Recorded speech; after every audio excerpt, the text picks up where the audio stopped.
What up? What up? What up? Welcome to Educational Boxing Talk with Cedric Ben. You can usually catch me on the scorecard on the Talk and Fight YouTube channel, another great YouTube channel. Um, I was just busy with training this week, so I couldn't really do the show on there. So I'm just do my thoughts up there about the Canelo and Charlo fight real quick. But yeah, if you haven't done it yet, go check them out. And if you haven't done it yet, please press the like button. I know it's annoying hearing people say that all the time, but it actually helps with the visibility of the show to get it out there more. So, yeah, press that like button. All right, let's get into it. Canelo versus Charlo, undisputed versus undisputed. Not much to talk about the scorecard. Um, just to make it clear, I was wrong with my prediction. However, the way that the judges scored it, I thought they should have scored it the way that my prediction was, because that's actually how I scored the fight myself. So the judges had it 118 to 109, 119 to 108, or two of them had it 118 to 109. One judge had it 119 to 108.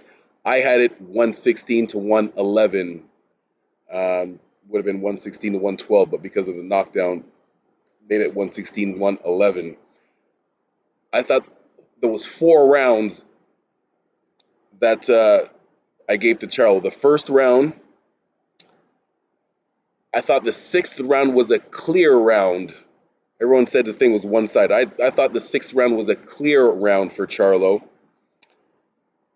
Round number 8, my specific notes for round 8 was Charlo barely landed more, barely landed. So I marked an asterisk beside 8 and 9 because those were two very close rounds that could have went to either person. I just thought Charlo barely edged him out. So those were the 4 rounds I gave. Number 1, number 6 I thought was clear, and then 8 and 9 were very close rounds that could have went to either person. I just edged it to Charlo. So 8-4 is what I gave it. The knockdown made it gave that extra point to the Canelo. So enough about the scorecard. What I really wanted to get into was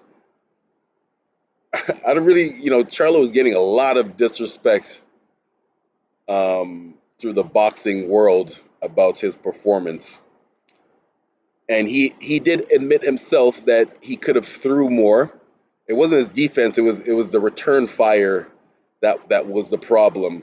However, the level of disrespect that I see Charlo getting, I think is uncalled for. I'm hearing people, saying words like embarrassed and humiliated, one-sided. People are saying that he was just in there to take a paycheck. I totally disagree with that. He tried, and he tried. He admitted that he could have threw more, but the way the style that he fought to try to win, that's how you're supposed to fight someone that's 2 weight classes above you and the champion.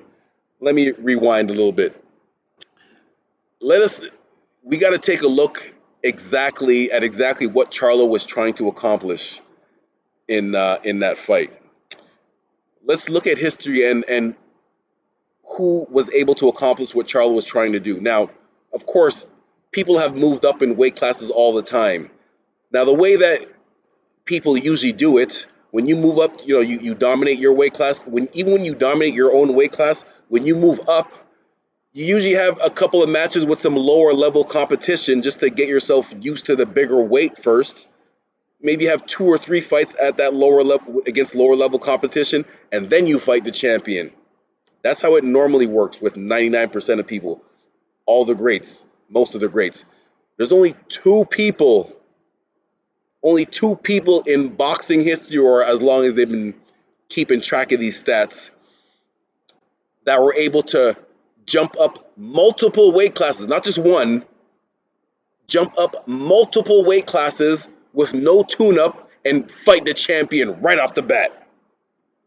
Only 2 people. Roy Jones Jr., when he moved up to heavyweight and fought for 12 rounds against John Ruiz.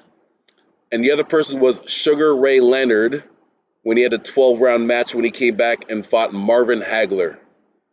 Now, if you get a chance, you can minimize this video and open up another YouTube page and just type in the highlights: Roy Jones Jr. versus John Ruiz or Sugar Ray versus Marvin Hagler, and look at the style in which they had to fight those fights to win. Other than throwing more, it was the lateral movement and the quick punches, the quick in and outs. That's what got them the victory. The lateral movement and the defense, basically.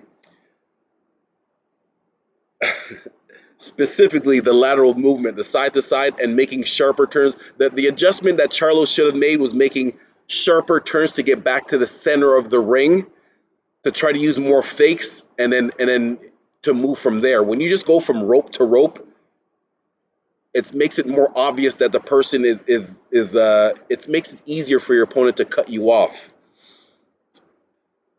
Canelo is great at cutting off the ring. Um, Charlo was landing punches. There's one thing at the post-fight press conference. There's a picture of Canelo where he's turned sideways so that the light is really shining on him, and there's a big mark on over his above his right side of his eye, like it's a big red, a couple of red spots from the fight. And the funny thing is, while I noticed that Canelo's exact words, well, sorry, not his exact words, but it was along the lines of, yeah, he was trying to throw his left hook, but I was nullifying it all night long. And I had to laugh when he said that, because as he's saying, yeah, he was trying to throw left hooks, but I was taking care of them. He has the marks from those left hooks landing on his face. Now, with that being said, they weren't effective. Charlo was, and that's why it looked. That's why some people are saying that it was one-sided or Charlo wasn't trying. No, it was. He was trying, and he was landing, but his punches were not effective on Canelo. Um,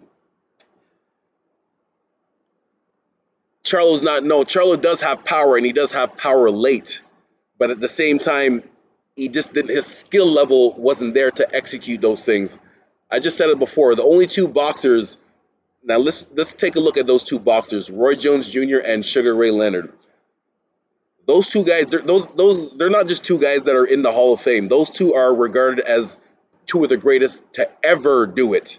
Not just of their generation or of their weight class. They're considered the greatest, in top 10 greatest of all time. Okay, so in order to win that fight, Charlo had to put on a Roy Jones Jr. or Sugar Ray Leonard type performance. You want to know what the other option is? Let's take a look at recent memory of some other fighters who tried to do that. Once again, move up multiple weight classes and fight the champion with no tune-up. You got Kell Brook, who stepped up against Triple G and got his face broken. Literally got his eye got a broken eye socket when he stepped up 2 weight classes and tried to fight Triple G. Broken face. Amir Khan jumped up a couple of weight classes when he fought Canelo a couple of years ago, and what? He got knocked out, like out. Not just like knocked down and like, stumbling, getting up. He was like out for like 2-3 minutes. Like one of those scary knockouts where the doctor comes running into the ring to make sure that you're still breathing properly. Yeah, those are your only two options if you're going to jump up and fight the champion. You either have to fight like the greatest fighters in the history of putting on a pair of gloves, or your other option is getting knocked out and your face broken. Those are your two options.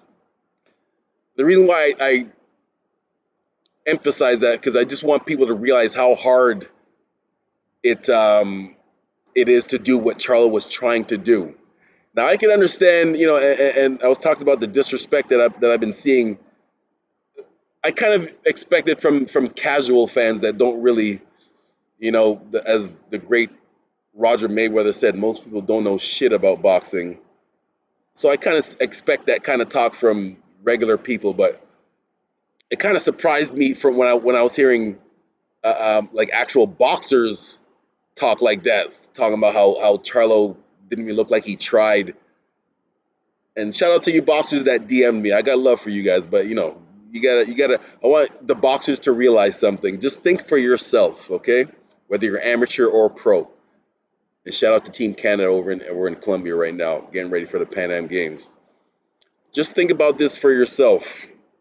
Whatever weight class you are right now, if I told you right now You want to compete if you're an amateur. If you want to compete at the Olympics, or if you're a pro, you want to win a world championship. Well, you have to fight in a weight class, 2 weight classes above you. But it's not just that though. You're not just fighting because here's let me rewind that because if you're a boxer, especially a high level boxer, you've probably sparred people that are bigger than you, and your skill level can handle that. You've most likely like sparred people that are bigger than you, and you've handled them. But it's a different story, and of course, sparring is 16-ounce gloves. But it's a different story having a real fight with 10-ounce gloves, and not only are you fighting someone 2 weight classes above you, you're fighting the best person in the world, or one of the best in the world. Canelo might not be considered number one in the world, but he's definitely top 10. You have to give him that at least top 10. So all you boxers that were talking all that, like just think about that for yourself. You move up right now 2 weight classes, no tune up, and fight the champion right off the bat. How else would you? How else would you fight? Again, like I said, you got to put on a Roy Jones Jr. or Sugar Ray Leonard type performance, or you know what the consequences are if you do anything other than that. Yeah, yeah, yeah. Shout out to Canelo, man. I know. I mean, every fighter you can pick apart their resume and do this and do that, but he's and there are some questionable things about his resume, but at the end of the day, Canelo is still an all-time great. Um, just to give a few details, one of the things that I believe Canelo is very good at is I think he's number one at throwing punches from different angles. Throwing punches from different angles. That knockdown, when he knocked down Charlo, if you go on YouTube Shorts and just type in Canelo Charlo knockdown, Charlo actually had both of his hands up like this. He actually had both of his hands up, and Canelo made it look like he was coming with a hook, but he just leaned his body to the side and made it straight.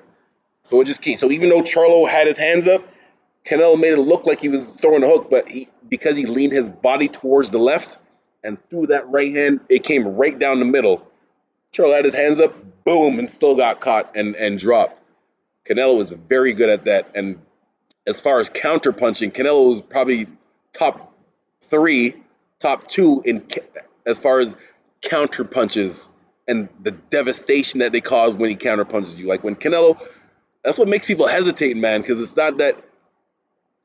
That's what makes people hesitate to throw in the first place. It's not that you're afraid to throw, but if you miss, that return fire is going to be bombs coming at you. So yeah, yeah, yeah. So yeah, like I said, if you look at recent times, the people that tried to fight in any other way, if you don't respect Canelo's power, you're getting KO'd. KO'd. You're getting KO'd straight up. And the ones that do, they go 12 rounds. With that being said, also, I hope this makes people realize Floyd's greatness. Floyd was 36 years old when he schooled Canelo like that. Canelo was a pro. Canelo was a pro for almost 10 years, had 40 fights and 30 knockouts. Floyd was 36 years old, probably had gray hair under his if he didn't have his head shaved, and he actually stood right in front of Canelo and boxed the F out of him. How people makes people realize Floyd's greatness for what he did at 36 years old. Uh, is that all I had written down for my notes? Yeah, yeah, that's all I had. That's all I had. So, yeah, yeah, I just wanted to give my 2 cents about that fight.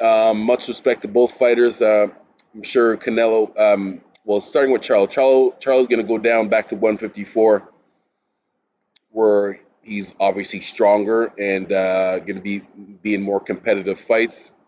Him and Crawford been going back and forth, so we'll see how that one goes. Crawford still has to deal with the rematch with Spence. As far as Canelo, he still has some other sharks in that water that are looking for him. David Benavidez and Andre are going to be fighting next month, and I'm assuming the winner of that will be Canelo's next opponent. And both of those guys have the skills to I believe, have the skills to beat him, and the size. Those guys are both at 168, where Canelo is at that weight class. So I've been saying for a while, I think Benavidez will be the guy to get him. So it's going to be interesting to see how him and Andrade is a very skilled southpaw boxer. So we will see how that one plays out. Yeah, and that is it for now. So thank you for tuning in. Like I said, if you haven't done it yet, please press the like button and tell a friend to tell a friend. Like I said, you could usually catch me on the Scorecard Talk and Fight YouTube channel or my YouTube page. This one right here, Cedric Sports Training. You could catch me on any social media at Cedric Sports. Yeah. Twitter or X, Instagram, Facebook, all that. All right, man. Peace.